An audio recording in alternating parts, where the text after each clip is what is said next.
Moby Dick by Herman Melville, chapters 48 to 50. Chapter 48. The First Lowering. The phantoms, for so they seemed, were flitting on the other side of the deck, and, with a noiseless celerity, were casting loose the tackles and bands of the boat which swung there. This boat had always been deemed one of the spare boats, though technically called the captain's, on account of its hanging from the starboard quarter. The figure that now stood by its bows was tall and swart, with one white tooth evilly protruding from its steel-like lips. A rumpled Chinese jacket of black cotton funereally invested him, with wide black trousers of the same dark stuff. But strangely crowning this ebonness was a glistening white pleated turban, the living hair braided and coiled round and round upon his head. Less swart in aspect, the companions of this figure were of that vivid tiger-yellow complexion peculiar to some of the aboriginal natives of the Manillas, a race notorious for a certain diabolism of subtlety, and by some honest white mariners supposed to be the paid spies and secret confidential agents on the water of the devil, their lord, whose counting-room they supposed to be elsewhere. While yet the wondering ship's company were gazing upon these strangers, Ahab cried out to the white-turbaned old man at their head, "All ready there, Fedallah!" "Ready," was the half-hissed reply. "Lower away then, d'ye hear?" shouting across the deck. "Lower away there, I say!" Such was the thunder of his voice, that, spite of their amazement, the men sprang over the rail, the sheaves whirled around in the blocks, with a wallow the three boats dropped into the sea, while with a dexterous off-handed daring, unknown in any other vocation, the sailors, goat-like, leaped down the rolling ship's side into the tossed boats below. Hardly had they pulled out from under the ship's lee, when a fourth keel, coming from the windward side, pulled round under the stern, and showed the five strangers rowing Ahab, who, standing erect in the stern, loudly hailed Starbuck, Stubb, and Flask to spread themselves widely, so as to cover a large expanse of water. But with all their eyes again riveted upon the swart Fedallah and his crew, the inmates of the other boats obeyed not the command. "Captain Ahab," said Starbuck.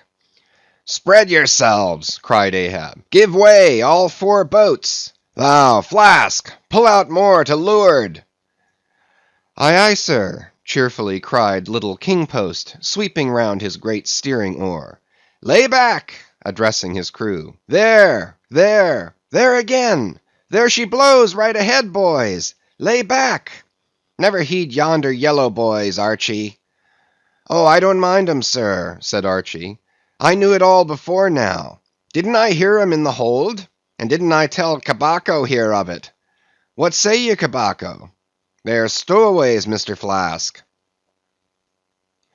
"Pull, pull, my fine hearts alive! Pull, my children! Pull, my little ones!" drawlingly and soothingly sighed Stubb to his crew, some of whom still showed signs of uneasiness. "Why don't you break your backbones, my boys? What is it you stare at? Those chaps in yonder boat? Tut! They are only 5 more hands come to help us. Never mind from where. The more the merrier. Pull then, do pull. Never mind the brimstone. Devils are good fellows enough. So, so. There you are now. That's the stroke for £1,000. That's the stroke to sweep the stakes. Hurrah for the gold cup of sperm oil, my heroes! 3 cheers, men, all hearts alive! Easy, easy. Don't be in a hurry. Don't be in a hurry. Why don't you snap your oars, you rascals? Bite something, you dogs. So, so, so then. Softly, softly. That's it. That's it. Long and strong. Give way there. Give way. The devil fetch ye, you ragamuffin rapscallions. You're all asleep. Stop snoring, ye sleepers, and pull. Pull, will ye? Pull, can't ye? Pull, won't ye? Why in the name of gudgeons and ginger cakes don't you pull? Pull and break something. Pull and start your eyes out. Here!" whipping out the sharp knife from his girdle. "Every mother's son of ye draw his knife, and pull with the blade between your teeth. That's it! That's it! Now ye do something. That looks like it, my steel bits. Start her! Start her, my silver spoons! Start her, marling spikes!" Stubb's exordium to his crew is given here at large, because he had a rather peculiar way of talking to them in general, and especially in inculcating the religion of rowing. But you must not suppose from this specimen of his sermonizings that he ever flew into downright passions with his congregation. Not at all, and therein consisted his chief peculiarity. He would say the most terrific things to his crew, in a tone so strangely compounded of fun and fury, and the fury seemed so calculated merely as a spice to the fun, that no oarsman could hear such queer invocations without pulling for dear life, and yet pulling for the mere joke of the thing. Besides, he all the time looked so easy and indolent himself, so loungingly managed his steering oar, and so broadly gaped, open-mouthed at times, that the mere sight of such a yawning commander, by sheer force of contrast, acted like a charm upon the crew. Then again, Stubb was one of those odd sort of humorists whose jollity is sometimes so curiously ambiguous as to put all inferiors on their guard in the matter of obeying them. In obedience to a sign from Ahab, Starbuck was now pulling obliquely across Stubb's bow, and when for a minute or so the two boats were pretty near to each other, Stubb hailed the mate. "Mr. Starbuck, larboard boat there, ahoy! A word with ye, sir, if you please." "Hello!" returned Starbuck, turning round not a single inch as he spoke, still earnestly but whisperingly urging his crew, his face set like a flint from Stubb's. "What think ye of those yellow boys, sir?" "Smuggled on board somehow before the ship sailed. Strong, strong boys!" in a whisper to his crew, then speaking out loud again. "A sad business, Mr. Stubb." See there, my lads." "But never mind, Mr. Stubb, all for the best. Let your crew pull strong, come what will. Spring, my men, spring. There's hogsheads of sperm ahead, Mr. Stubb, and that's what you came for. Pull, my boys.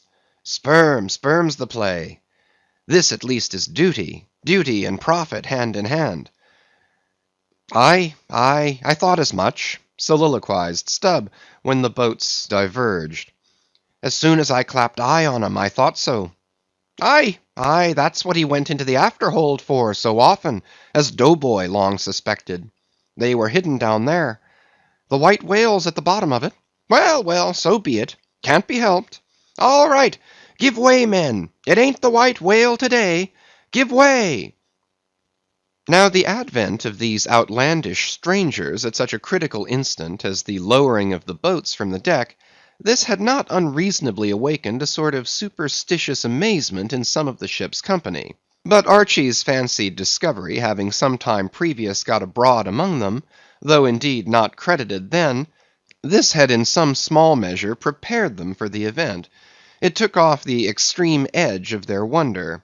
So what with all this, and Stubb's confident way of accounting for their appearance, they were, for the time, freed from superstitious surmisings, though the affair still left abundant room for all manner of wild conjectures as to dark Ahab's precise agency in the matter from the beginning. For me, I silently recalled the mysterious shadows I had seen creeping on board the Pequod during the dim Nantucket dawn, as well as the enigmatical hintings of the unaccountable Elijah. Meanwhile, Ahab, out of hearing of his officers, having sighted the furthest to windward, was still ranging ahead of the other boats, a circumstance bespeaking how potent a crew was pulling him.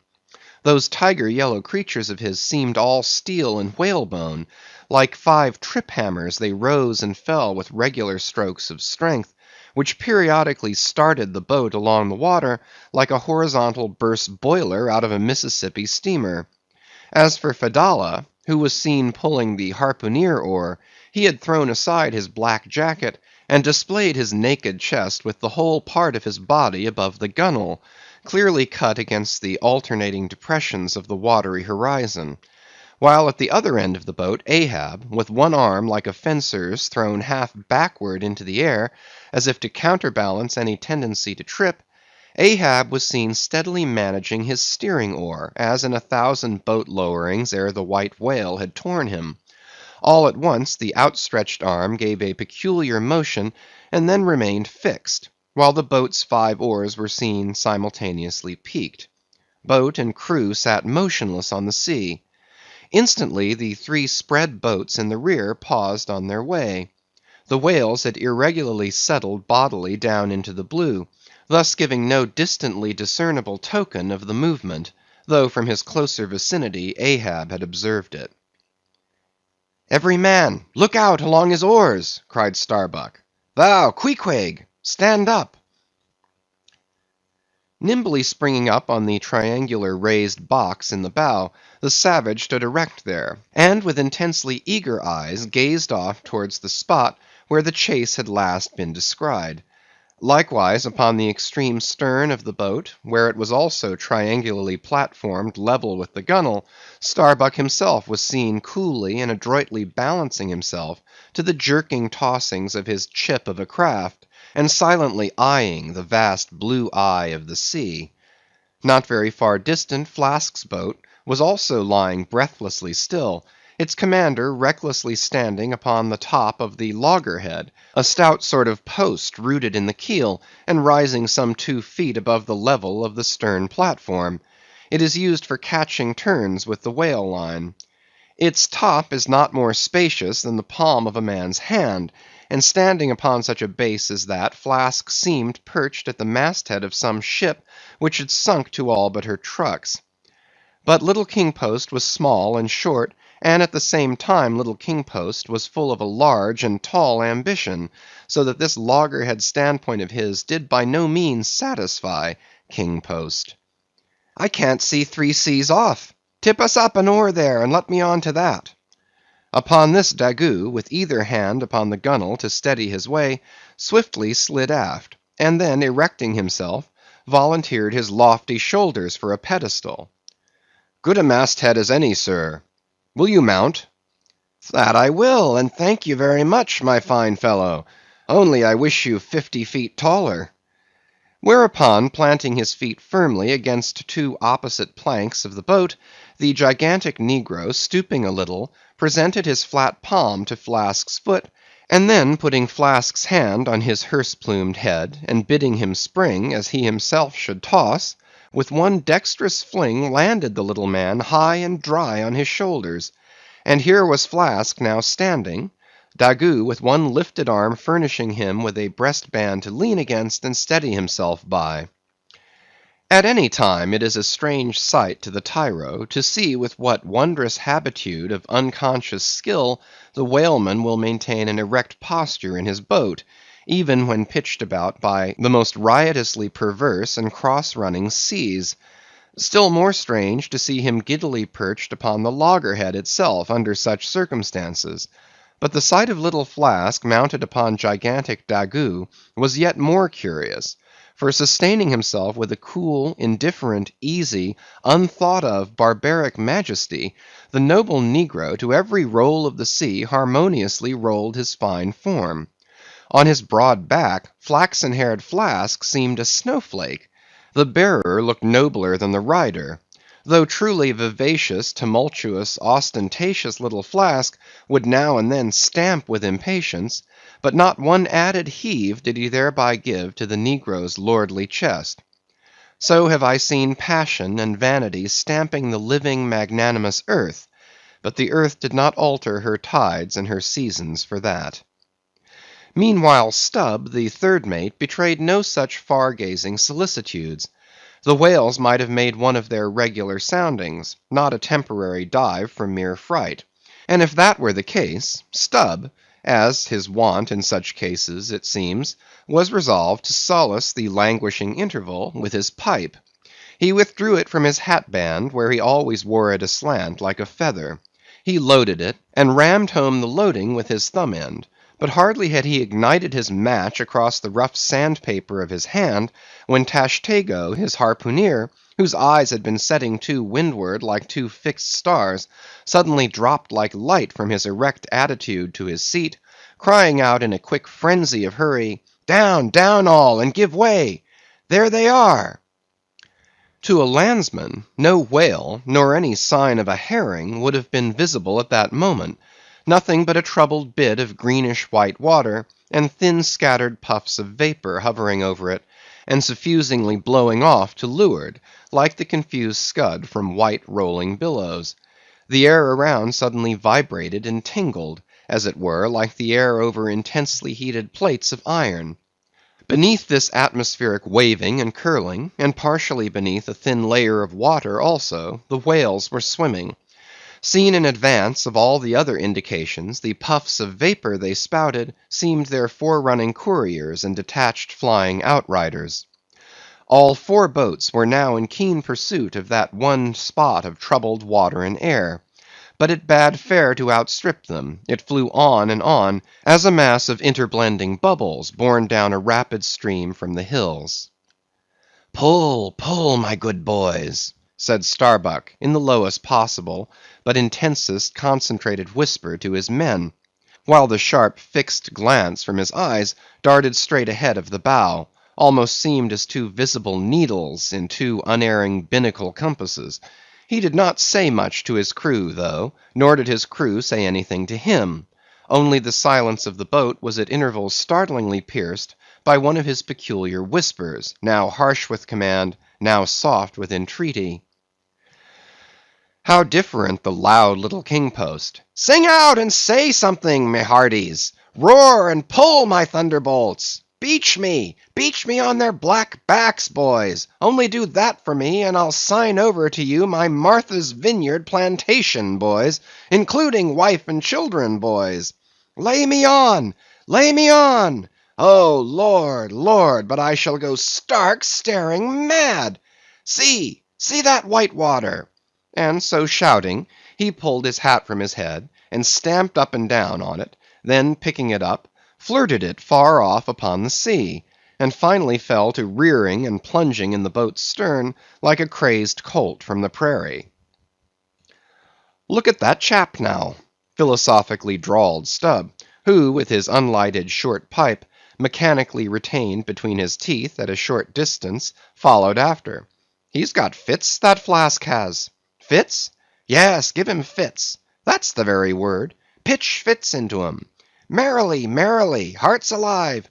Pudding for supper, you know. Merry's the word. Pull, babes. Pull, sucklings. Pull all. But what the devil are you hurrying about?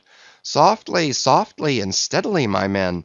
Only pull and keep pulling. Nothing more. Crack all your backbones, and bite your knives in two, that's all. Take it easy.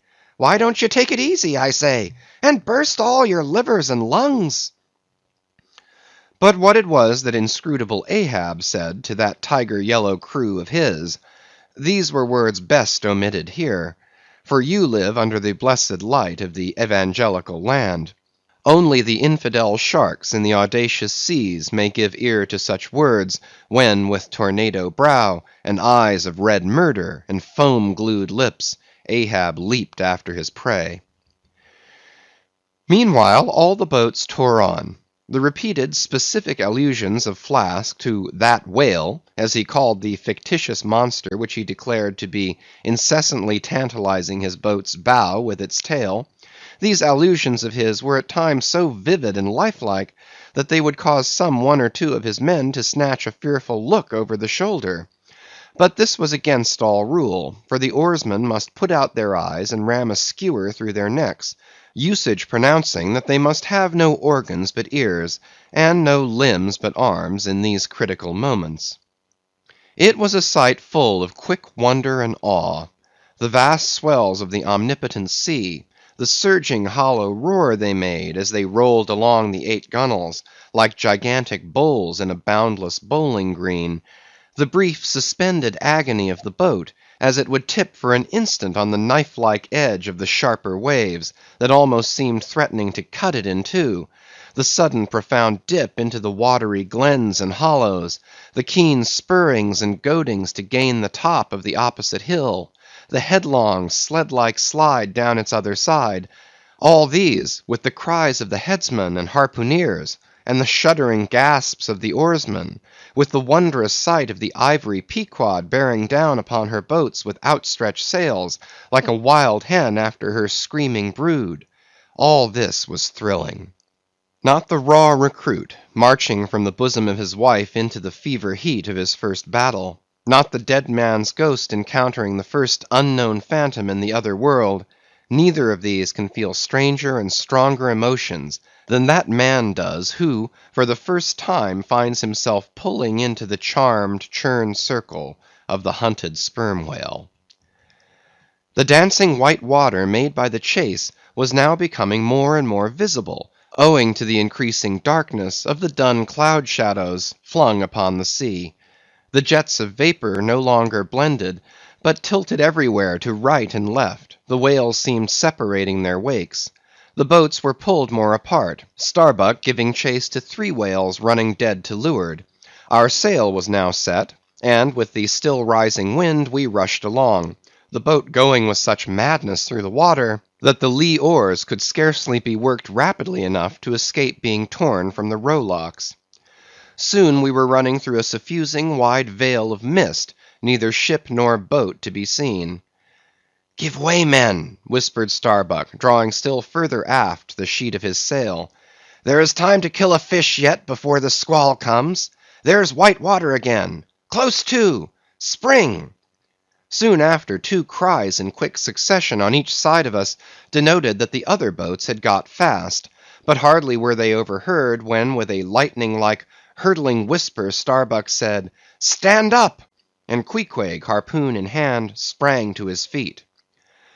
Though not one of the oarsmen was then facing the life-and-death peril so close to them ahead, yet with their eyes on the intense countenance of the mate in the stern of the boat, they knew that the imminent instant had come. They heard, too, an enormous wallowing sound, as of 50 elephants stirring in their litter. Meanwhile the boat was still booming through the mist, the waves curling and hissing around us like the erected crests of enraged serpents. "That's his hump! There! There! Give it to him!" whispered Starbuck. A short rushing sound leaped out of the boat. It was the darted iron of Queequeg. Then, all in one welded commotion, came an invisible push from astern, while forward the boat seemed striking on a ledge. The sail collapsed and exploded. A gush of scalding vapor shot up nearby. Something rolled and tumbled like an earthquake beneath us. The whole crew were half suffocated as they were tossed, helter-skelter, into the white curdling cream of the squall. Squall, whale, and harpoon had all blended together, and the whale, merely grazed by the iron, escaped. Though completely swamped, the boat was nearly unharmed. Swimming round it, we picked up the floating oars, and lashing them across the gunwale, tumbled back to our places.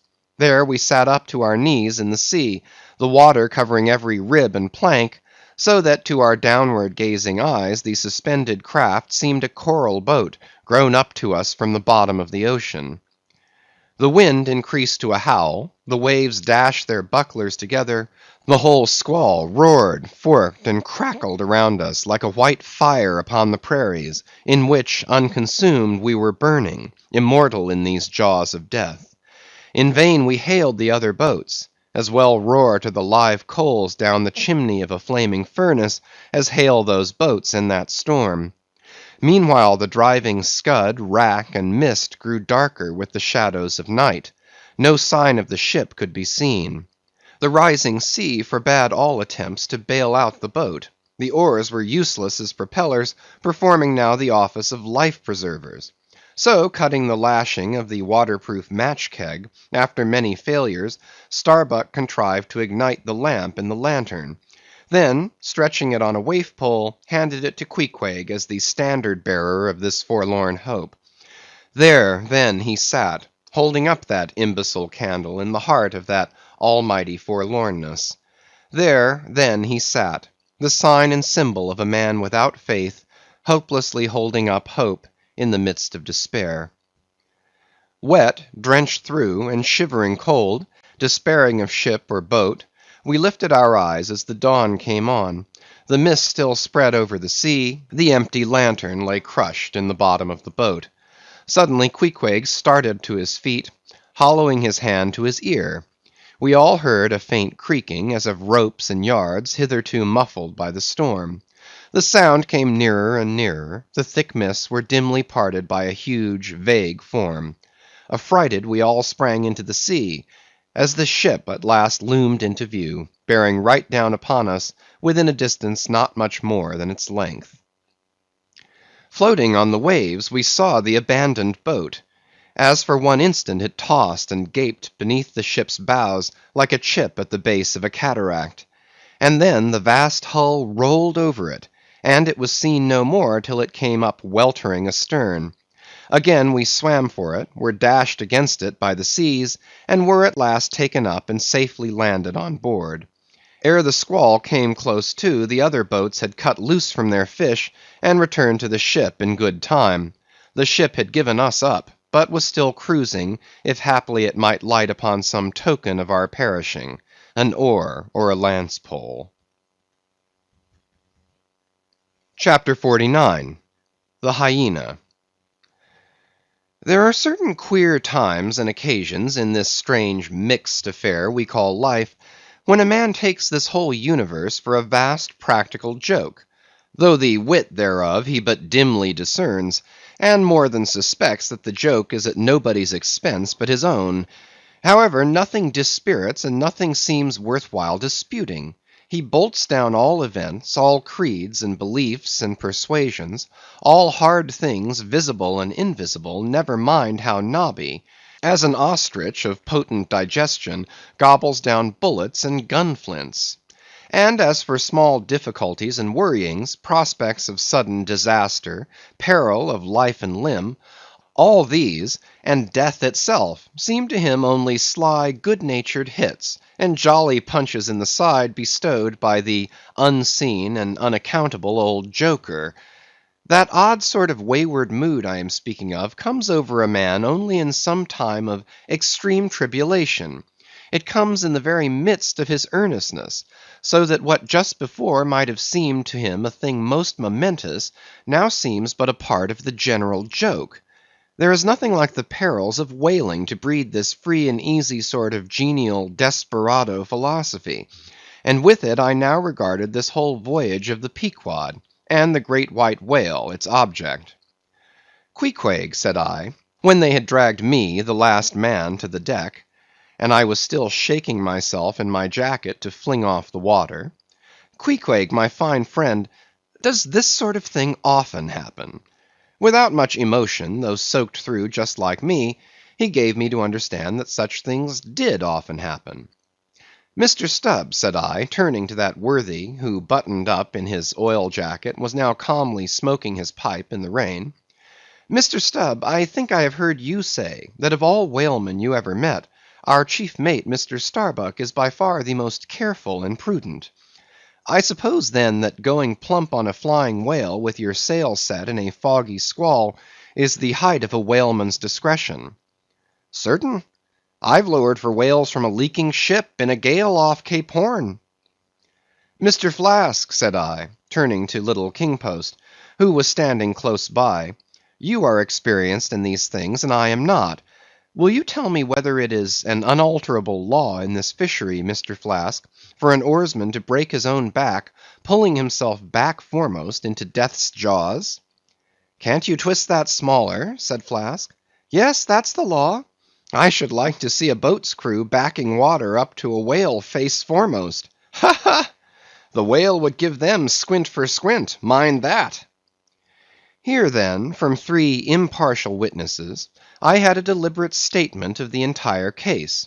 Considering, therefore, that squalls and capsizings in the water, and consequent bivouacs on the deep, were matters of common occurrence in this kind of life; considering that at the superlatively critical instant of going on to the whale, I must resign my life into the hands of him who steered the boat, oftentimes a fellow who, at that very moment, is in his impetuousness upon the point of scuttling the craft with his own frantic stampings; considering that the particular disaster to our own particular boat was chiefly to be imputed to Starbuck's driving onto his whale almost in the teeth of a squall, and considering that Starbuck, notwithstanding, was famous for his great heedfulness in the fishery, considering that I belonged to this uncommonly prudent Starbuck's boat, and finally considering in what a devil's chase I was implicated touching the white whale, taking all things together, I say, I thought I might as well go below and make a rough draft of my will.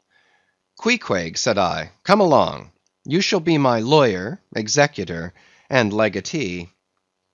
It may seem strange that of all men, sailors should be tinkering at their last wills and testaments, but there are no people in the world more fond of that diversion.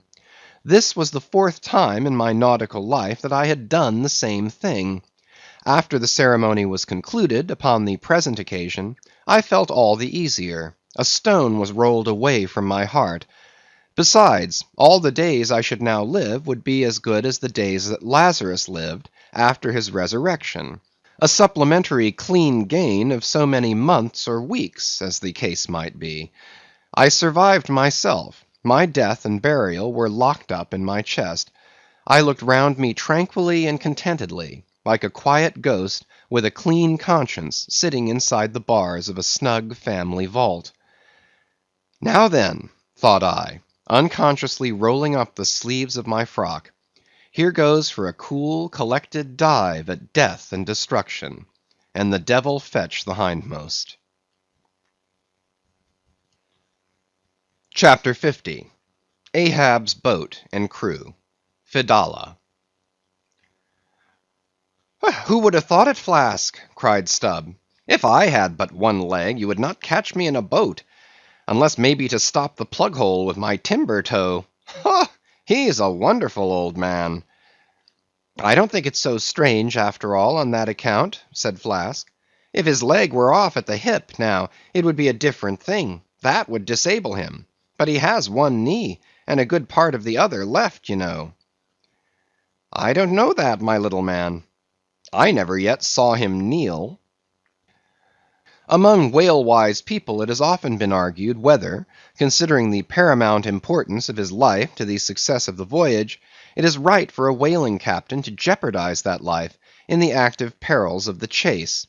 So Tamerlane's soldiers often argued with tears in their eyes whether that invaluable life of his ought to be carried into the thickest of the fight. But with Ahab the question assumed a modified aspect. Considering that with 2 legs man is but a hobbling wight in all times of danger, considering that the pursuit of whales is always under great and extraordinary difficulties, that every individual moment indeed then comprises a peril, under these circumstances is it wise for any maimed man to enter a whale-boat in the hunt? As a general thing, the joint owners of the Pequod must plainly have thought not. Ahab well knew that although his friends at home would think little of his entering a boat in certain comparatively harmless vicissitudes of the chase, for the sake of being near the scene of action and giving his orders in person, yet for Captain Ahab to have a boat actually apportioned to him as a regular headsman in the hunt, above all for Captain Ahab to be supplied with 5 extra men, as that same boat's crew, he well knew that such generous conceits never entered the heads of the owners of the Pequod. Therefore, he had not solicited a boat's crew from them, nor had he in any way hinted his desires on that head. Nevertheless, he had taken private measures of his own touching all that matter. Until Archy's published discovery, the sailors had little foreseen it, though to be sure when, after being a little while out of port, all hands had concluded the customary business of fitting the whale-boats for service, when some time after this Ahab was now and then found bestirring himself in the matter of making thole-pins with his own hands for what was thought to be one of the spare boats, and even solicitously cutting the small wooden skewers, which, when the line is running out, are pinned over the groove in the bow. When all this was observed in him, and particularly his solicitude in having an extra coat of sheathing in the bottom of the boat, as if to make it better withstand the pointed pressure of his ivory limb, and also the anxiety he evinced in exactly shaping the thigh-board, or clumsy cleat as it is sometimes called, the horizontal piece in the boat's bow for bracing the knee against in darting or stabbing at the whale, when it was observed how often he stood up in that boat with his solitary knee fixed in the semicircular depression in the cleat, and with the carpenter's chisel gouged out a little here and straightened it a little there, all these things, I say, had awakened much interest and curiosity at the time. But almost everybody supposed that this particular preparative heedfulness in Ahab must only be with a view to the ultimate chase of Moby Dick, for he had already revealed his intention to hunt that mortal monster in person. But such a supposition did by no means involve the remotest suspicion as to any boat's crew being assigned to that boat. Now, with these subordinate phantoms, what wonder remained soon waned away, for in a whaler wonders soon wane.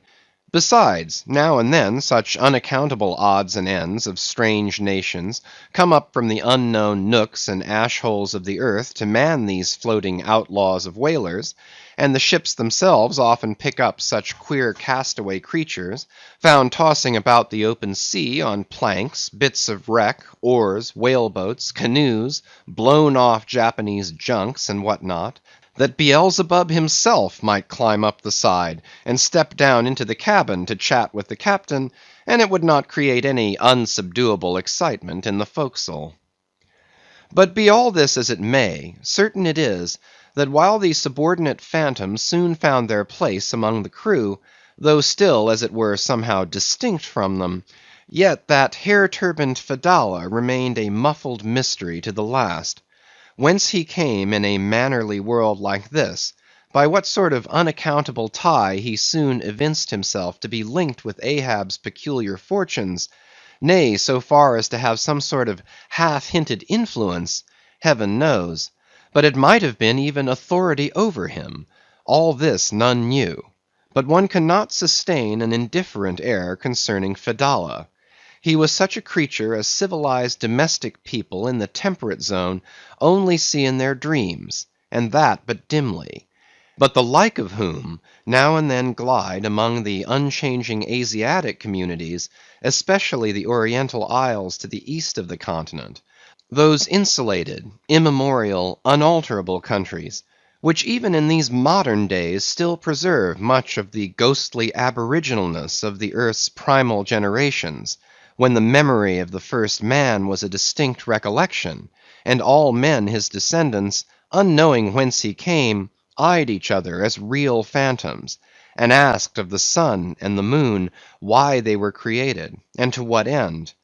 When though, according to Genesis, the angels indeed consorted with the daughters of men, the devils also, add the uncanonical rabbins, indulged in mundane amours. End of chapters 48 to 50.